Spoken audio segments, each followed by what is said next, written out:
এক নারী তার পোষা কুকুর নিয়ে লিফটে উঠেছেন। একই সময় তার সঙ্গে উঠে স্কুল পড়ুয়া এক শিশু। লিফটের দরজা বন্ধ হওয়ার পরপরই শিশুটিকে কামড় দেয় কুকুরটি। আচমকা এমন ঘটনায় ব্যথায় কাতরাতে থাকে শিশুটি। লিফটের ভেতরেই তাকে যন্ত্রণায় ছটফট করতে দেখা যায়, কিন্তু শিশুটির এমন কষ্টের মুহূর্তেও তার দিকে এগিয়ে আসেননি ওই নারী, বরং নিজের পোষা কুকুরটিকে নিয়ে নির্বিকার ভাবে দাঁড়িয়ে থাকেন তিনি। লিফটের সিসিটিভি ক্যামেরা ধরা পড়ে পুরো ঘটনাটি।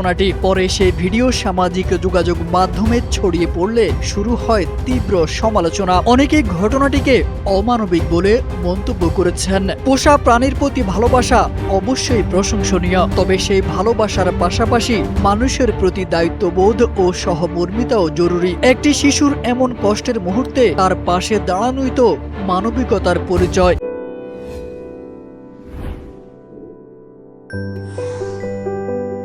পশু প্রেম হোক, তবে মানবিকতার বিনিময় নয়।